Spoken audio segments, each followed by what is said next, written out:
Hi, this is just James again. I'm here doing interviews. Last one, I believe, and I'm here with Mike Walker. So hi, say hello. Hello, everyone. Hey.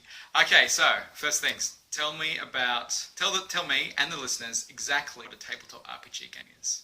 I like to think of a role-playing game as a group of people getting together and telling a story. It involves a lot of improvisation. The game master tells people whether they are successful in what their characters want to do or not, and it's a lot of fun. Yep, sure is. Awesome. And speaking of lots of fun, tell us a bit about the Sorcerer of Avalon. The Sorcerer of Avalon is a game which is written to be used by the Amber system. The Amber system was first published in 1993. It was the first dice-less system, so instead of rolling dice to see whether you're successful or not, they have specific rules to tell you whether or not you were successful in a particular action. A lot of it comes down to the game master making decisions, looking at how good your character is at things, and then deciding what will happen by the decisions you make. So give us some more of what's going on. Alright, so it's based on the Amber Chronicles. You are playing very powerful gods with the ability to move into different worlds. There's one particular part of Amber lore, as it were, which I always thought was interesting when I first read the books. And the question is, there may be more than one Corrin, who is the main character of the books. From history, he seems like a very terrible, nasty person. In the books, he comes across as quite a nice person, mostly compassionate. Of course, they're told from his own point of view. So this is looking at the difference between what the history is known and who he comes across as in the books. Great. Okay, so what made you start wanting to run your games? I was 10 years old when I first played D&D. It was one session that was supposed to turn into a campaign. Right. It was only ever one session, and I was very disappointed. Oh dear. Yes, that's happened to me a lot. I think there have been about 5 different campaigns that were all one session only. Oh dear. And didn't go further. I really liked the fighting fantasy books. So you could actually have, you'd roll up your character and then you'd read books very similar to Choose Your Own Adventure. Yep. And that was great.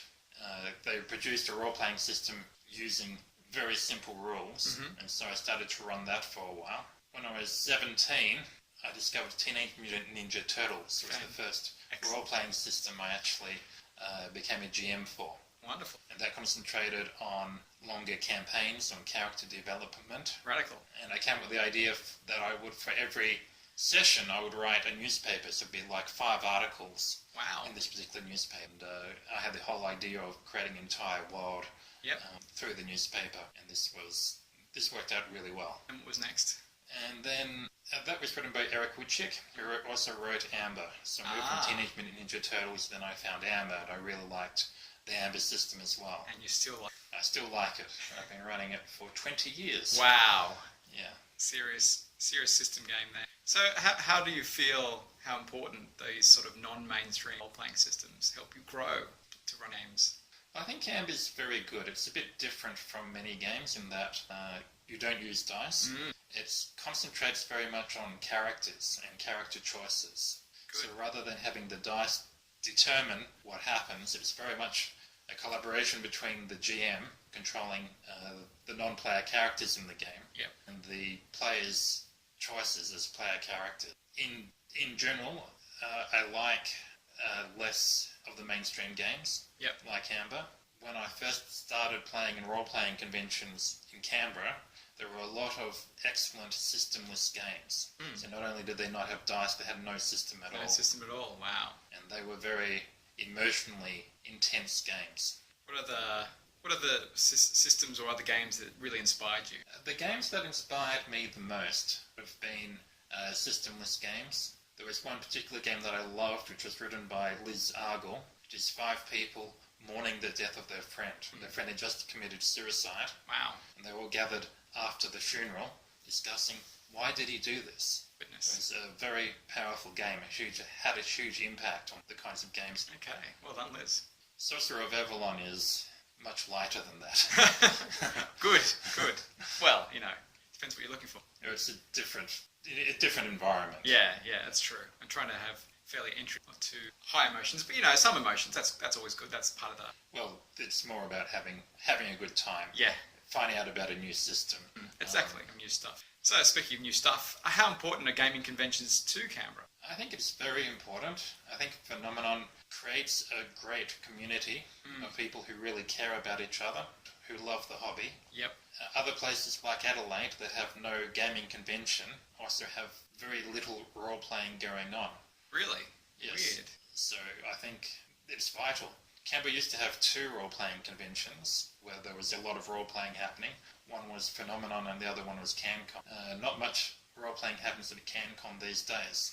Little bits and pieces, I believe. Pieces, yes. I know that there's a lot of D&D still going, and obviously heaps of games, various types. And I want you to come out and play different things or run different things. That'd be. Well, I think Contour is a great idea because it offers more opportunities to try different things. Exactly. And we can definitely have more role-playing conventions or small ones like this. Little there's space. There is space, definitely. I mean, although there's competition with Melbourne and Sydney, they've got quite a lot of stuff. But yeah, we're building. Yeah. Speaking of building in the future, where will tabletop RPGs be in years' time? It's a bit specific, just in the distant future. I really have no idea about that. I know that AMB's been around for 25 years. It's no longer published. Yeah. You can get it online Yep. for a small amount of money. But there are no new books coming out for it and probably won't be. But I know that in another 20 years I'll probably still be running Amber.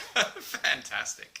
Oh, well, we're going through these quick questions swiftly as well. Did you have any questions for the audience? Things you'd like to hear from them? No, just want to encourage everyone to come to Contour. Actually, we're full at the moment. We are full, as far as I know, except for the LARP. We need more players for that LARP. We want some LARPy goodness. And that's Stephen Justice. The Stephen Justice one. You've probably heard the previous interview with Stephen Justice, just in case you want to know what's going on. And that was also run at Pheno as well.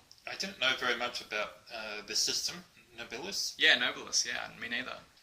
I did play in one of his free forms about 3 years ago, and it was amazing. I didn't understand the system or the setting, but he had explained things so well in the character sheet that I was able to pick up things very quickly. That's good. I would like to see this run. Yeah, me too. I remember in Stephen Justice it was a goblin one, and that was, or kobold, one of those, and that was absolutely Kobolds, yes. Hilarious. It was absolute mayhem, and everything was great. I don't know what was going on, but I had a good time, and didn't die barely, which was good. You almost died. Because I was a vegetarian. No, that would be taboo. That was quite taboo. Yes. Okay, I think we're kind of done there. I haven't worked out an outro, but Greg said I should say, hi, this is James, fellows. This is a Contour 2017 interview podcasty thing. You can contact me on james.fellows@gmail.com. And then I wanted some music and stuff. Sounds great. Sounds great. Just some music about something dance to or beat to, like do. It would be good.